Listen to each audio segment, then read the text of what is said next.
What is your I was that close to dying moment? Serious replies only. Was a theater tech in high school. One of the techs was showing the new girl how to use the fly system, a hanging pipe that you hang things on. Clouds, airplane, etc. When you bring the fly down, you yell fly down, and everyone who hears it echoes it, so everyone quickly knows it's coming down. You also drop it slowly. Well, I was working center stage, right under the fly. She didn't say fly down, until she had already dropped it, and she just let it fall really fast until it was hip height from the ground. If I would have stepped forward or back, instead of right, I would be dead. Luckily I stepped right and just stared at her. She knew. What I remember, I'm 11 years old, playing outside, and it starts to rain. I wake up in the hospital 3 days later. What happened? Lightning struck the ground next to me. I was knocked unconscious, thrown into the air. My heart stopped. Paramedics used CPR and a defibrillator to bring me back. I'm all grown up now, with the only long-term effect being I have no memories of that summer before being struck. Which kind of sucks because that was the summer we went to Disneyland. Friend was driving me to Taco Bell. Was at a median trying to make a left turn. Friend gets distracted by phone, and takes foot off brake. Car coming from other direction sees us rolling and swerves at the last second to avoid crashing into my side at 50 miles per hour. Friend realizes he's in the middle of road and guns it into parking lot. I don't know what I did to deserve to be that lucky, but I'm somehow still alive. I was 8 years old and it was midsummer and it felt great out in the mornings, so I decided to go do kid stuff outside. I started climbing a tree in my front yard up to the point I had always gone to, but for some reason that day I decided to go as high as I possibly could. The tree was on the part of my lawn past the sidewalk and against the street, and at this point I'm 25 feet above the pavement. I go to grab a branch that was too brittle and fall all 25 feet onto the concrete, snapping my left wrist, cf. Getting holes and tears on my lungs, and rupturing my spleen. Before I went into surgery, keep in mind I was 8, I overheard the doctor tell my parents they didn't think I'd survive through the surgery. One of the scariest things a kid could possibly hear. I ran across the road as a kid without looking. It turns out there's a reason they tell you not to do that. A van had been driving round the corner, slammed on the brakes, only stopped a few inches away from me. I waved and carried on across the road. I must have given the poor driver a heart attack. Almost 10 years ago I was suffering from stomach pain. At the time I was drinking vodka daily and didn't have any direction in my life. I was still living at home and it finally came to the point where it was obvious that the drinking wasn't the problem. I went to the hospital and was diagnosed with diverticulitis. I waited so long to be treated that I was as pale as a ghost and required emergency surgery to correct the problem. After all that happened I took better care of myself, but just recently I was taken to the hospital again for severe stomach pains. I required emergency surgery again to correct a hernia that formed and was cutting off blood to my lower intestines. I had to have more of my lower intestines removed to get rid of all the dead tissue. Both experiences were terrible and I felt like I was on my deathbed for both of them. So, when I was about 6, I was at a pool with my mom, aunt and entitled cousin. He wanted to swim on an inflatable alligator I was on, so he just pushed me off it and I was there, drowning at the bottom of the pool. He didn't give a flying fuck about me dying down there. Thank God. My aunt noticed I was gone and that bubbles coming out from water. She then realized what was going on and saved me. Fun fact, my cousin didn't even get grounded for that.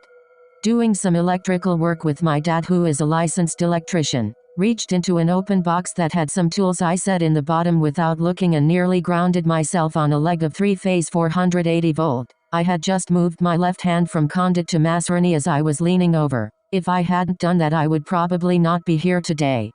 I was born with a cleft palate, which is a birth defect that can prevent a child from eating and talking properly and can cause the child to starve to death if the birth defect isn't identified and the child isn't given the correct feeding equipment. The doctor on staff to identify my birth defect had left to play golf right before I was born, and the nurses weren't qualified to diagnose me with a cleft palate and give me the proper feeding equipment. I guess the organization at the hospital was horrible, because about 2.5 days after I was born no one had diagnosed me, and thus I had not been fed. Eventually one of the nurses found out what was going on and fed me using the proper equipment, but because she was not qualified to make that decision she was fired. If I had been allowed to starve for just a few more hours, I would have died. That nurse's decision cost her her job but gave me my life. And any time I'm considering suicide I remember that.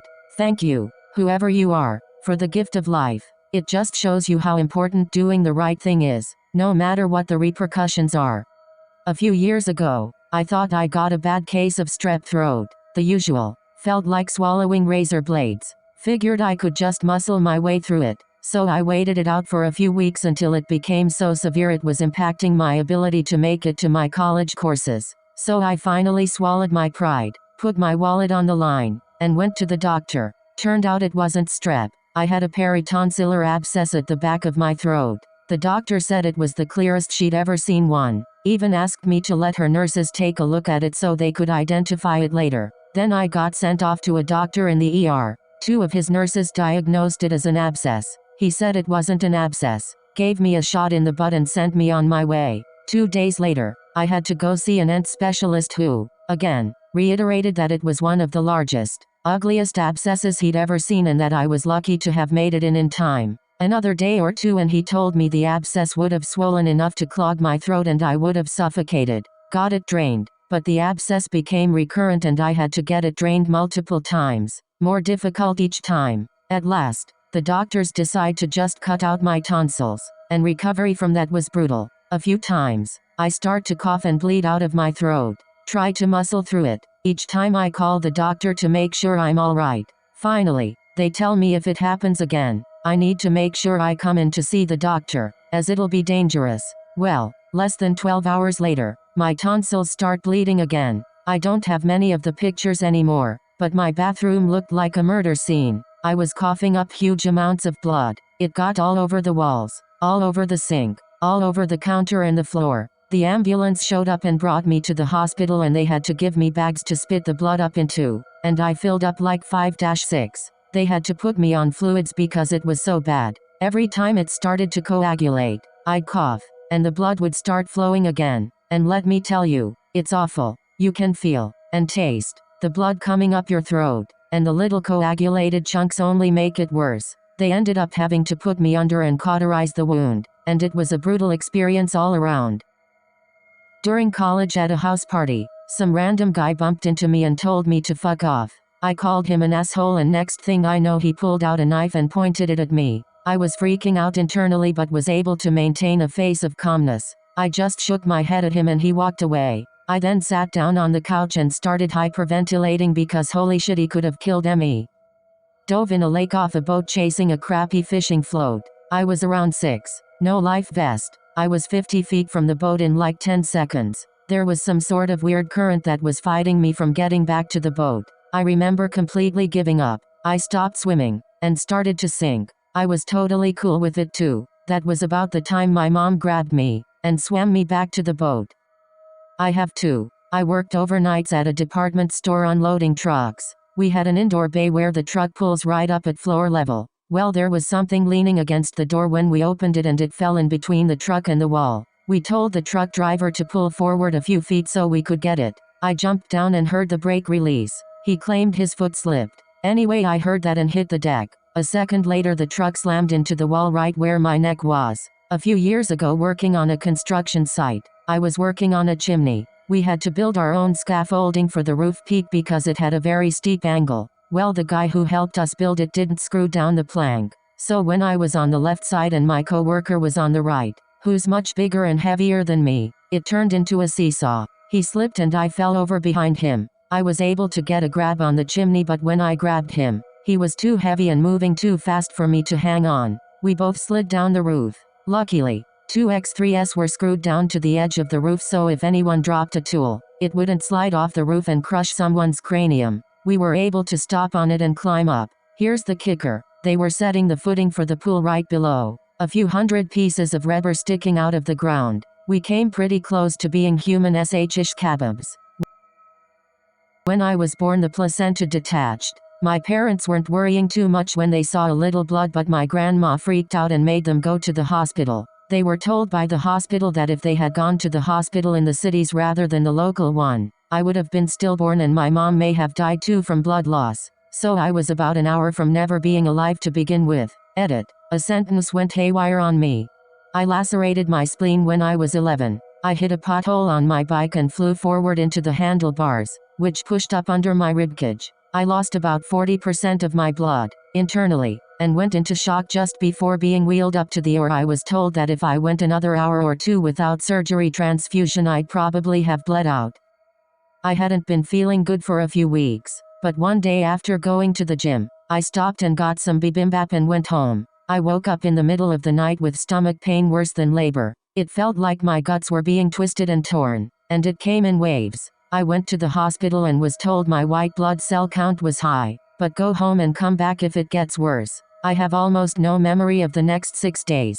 My husband said we went back to the hospital when I was laying on the floor screaming in pain, and I had to decide ambulance or car. This is the US. When we got there, I remember I was rushed straight to the back, and the same doc from a few days before admitted me immediately. I spent 6 days in critical care and apparently was quarantined. The only thing they said was that I had some kind of infection, to follow up with a gastroenterologist, and that I probably would have died if my husband hadn't dragged me back in there. It was horrible.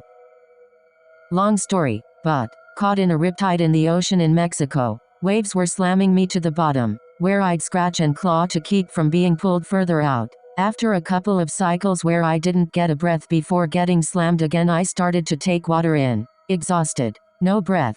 Started to legitimately consider giving up. I pictured my mother sitting on her couch, getting the phone call. It was like a dream, but crystal clear. I heard her get that call. Nope, not gonna let that happen. Somehow changed my strategy. Get away from the rocks I was drifting toward first. Worry about shore second. And that seemed to make the difference. Crawled back onto the shore and have never been as reckless in the ocean since. This was actually completely on me, but I learned from it. I was sitting at stoplight waiting to go forward another 30 yards, where there is a second red light. That is where I turned to the left to get on the highway. As I'm sitting at the red light, the next light turns green and I guess I was on autopilot, so I just yeeted the red light I was at. It was like 5 o'clock on a weekday. The intersection had no business being that empty. I was so lucky that the intersection was empty and there was no cops. Not very interesting, but I sure learned to pay attention as I'm driving. Hear mine. My parents and I were going somewhere. It was a rainy and stormy day. We went on the freeway and at some point, the back car was following really close behind us. It was literally like 3 feet of space.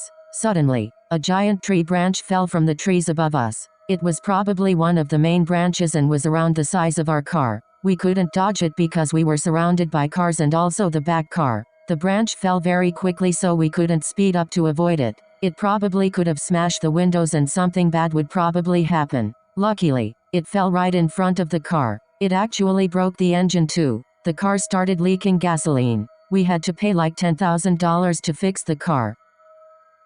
So I was shooting a video for my friend, for college presentation. He was using the projector in our classroom and was explaining his PPT, and I was taking a video on my phone. It was almost summer, and so we had turned on the ceiling fans in the classroom. There was nobody else in the room, however. So, everything was going well when suddenly one of the fan's blade just ripped apart and came flying from behind me and just missed my head by barely an inch and then kinda almost pierced through the projector screen. My friend just stopped presenting and just stood there in shock. I was just swearing out loud about how fucking lucky I was.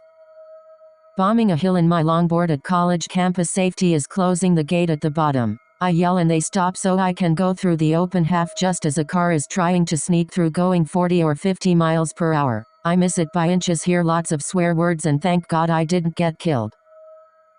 Urgent care DR said I had pneumonia and gave me some antibiotics and cough pills. After a week I still wasn't getting any better. In fact, I was getting worse. I drove myself to the ER to get checked out. I parked my car, took 2 steps towards the door and passed out face first. When I came to, there was a crowd of techs around me and they put me in a chair and wheeled me right into an exam room. As it turned out, I had massive bilateral blood clots in my lungs and was a day or 2 away from dying. Now I'm on blood thinners for the rest of my life.